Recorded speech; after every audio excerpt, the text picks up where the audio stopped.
Hello friends, welcome back to my YouTube channel. आज से शुरू करें हम ईवीएस, क्योंकि ये सीटेट और दूसरे एग्ज़ाम जैसे केवीएस में भी आता है, तो इसलिए हम आज से इसका पहला चैप्टर शुरू करेंगे, शेल्टर। शेल्टर को पढ़ने से पहले हम एनवायरनमेंट के बारे में जानेंगे। एनवायरनमेंट क्या होता है? एनवायरनमेंट जो शब्द है, एनवायर फ्रेंच वर्ड से लिया गया है, जिसका मतलब होता है सराउंडिंग, चारों ओर।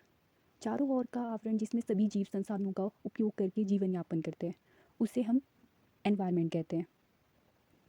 संसाधन से यहाँ पे हमारा तात्पर्य क्या है? संसाधन दोनों प्रकार के हो सकते हैं, बायोटिक भी हो सकते हैं और एबायोटिक भी हो सकते हैं। फिर जो फर्दर डिवाइडेड होता है वो होता है आवास स्थल, जैसा कि आपको स्क्रीन पर भी दिख रहा है, आवास स्थल।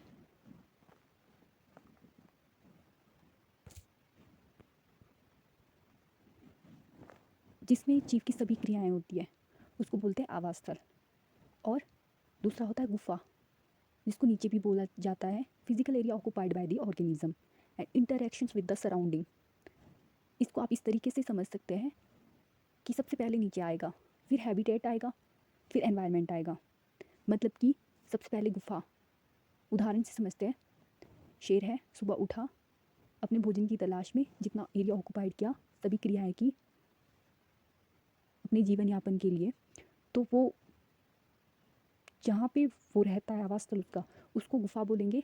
जो एरिया ऑक्यूपाइड किया, इंटरेक्शन की, आवास स्थल बोलेंगे। और ये दोनों एनवायरनमेंट का हिस्सा है। Also man is the part of environment. मैं उम्मीद करती हूँ कि आपको समझ आया हो। दूसरा है कंपोनेंट ऑफ एनवायरनमेंट, पर्यावरण के घटक। पर्यावरण के दो घटक हैं, नेचुरल एंड आर्टिफिशियल, प्राकृतिक और कृत्रिम। प्राकृतिक संसाधन जो प्रकृति द्वारा हमें प्राप्त हुए हैं, आर्टिफिशियल जो मानव ने बनाए हैं। फर्दर डिवाइड करते हैं नेचुरल सोर्सेज को, एबायोटिक और बायोटिक। एबायोटिक जिसमें हमारा विंड, वाटर, लाइट आ जाती है, जिसको भौतिक संसाधन भी कहा जाता है। बायोटिक कंपोनेंट, जैविक घटक। फिर जो जैविक घटक है फर्दर डिवाइड हो गए, प्रोड्यूसर, कंज्यूमर, डिकम्पोजर। उत्पादक, उपभोक्ता, अपघटक। यहाँ पे जो प्रोड्यूसर है, उत्पादक है। उत्पादक में फंगस है। फंगस, ये जो उत्पादक होते हैं वो अपना भोजन स्वयं बनाते हैं, जैसे हरे पौधे हो गए।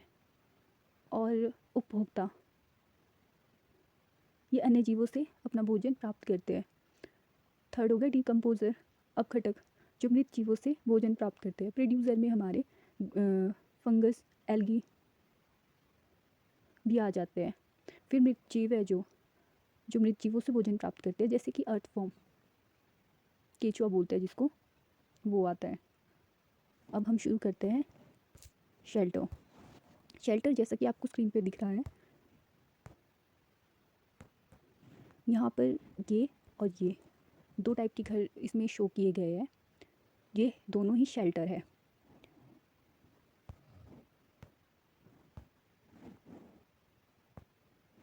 शेल्टर से हमारा क्या अर्थ है?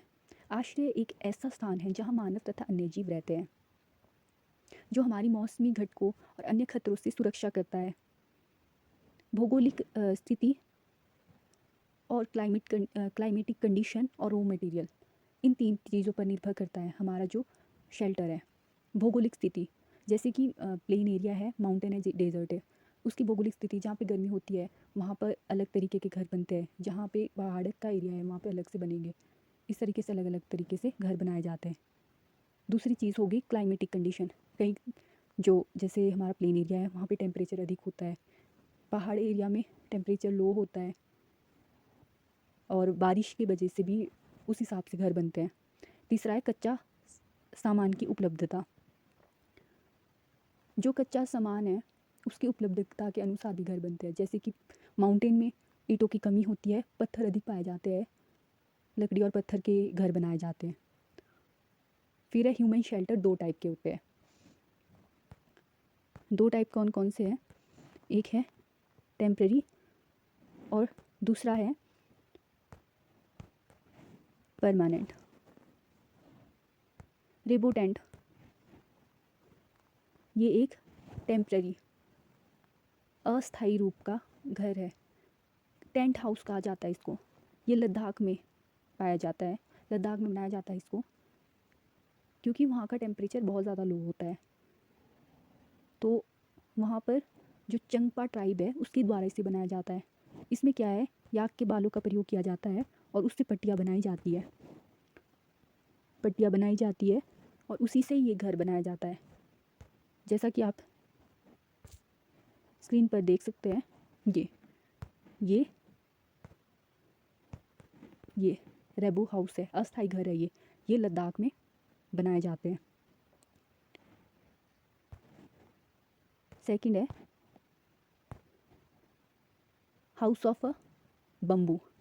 जो हाउस ऑफ अ बम्बू है वो फ्लड एरिया में बनाए जाते हैं, क्योंकि ये अंदर से खोखले होते हैं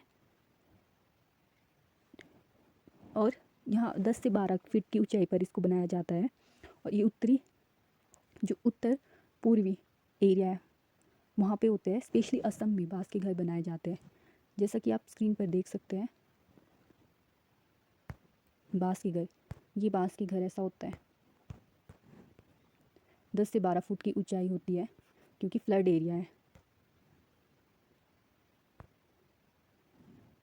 जो टेम्पररी है उसमें रेबो हाउस और परमानेंट में फर्स्ट नंबर पे आया house of bamboo. Second number पे है मड हाउस।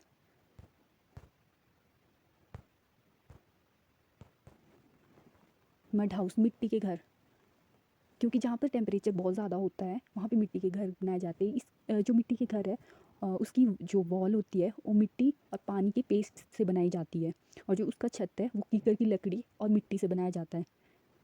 क्योंकि अगर तो टेम्परेचर ज़्यादा होता है तो ये टेम्परेचर को मेंटेन करके उसे लो कर देता है।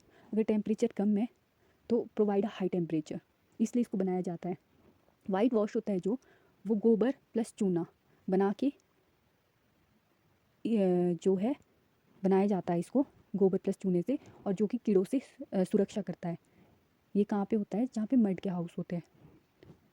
और मड के हाउस स्पेशली कहाँ पे होते हैं, प्लेन एरिया में। जैसा कि मैंने पहले भी आपको बताया था, ये है ये मड हाउस है। दूसरा ये लकड़ी के घर है, ये पर्वतों में होते हैं। फर्दर अभी पढ़ेंगे हम इसको।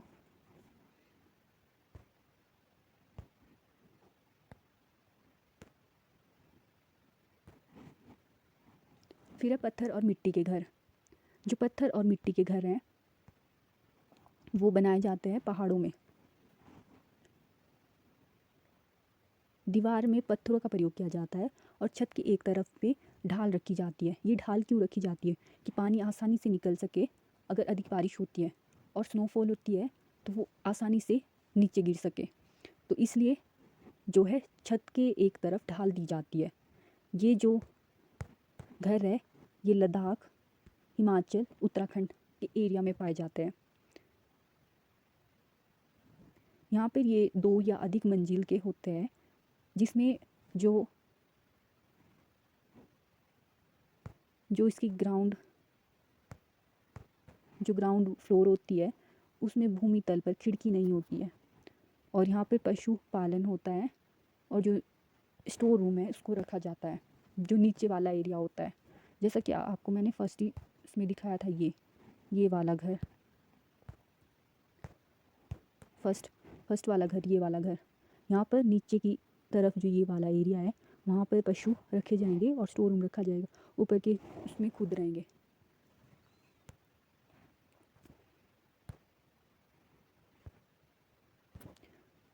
चौथा है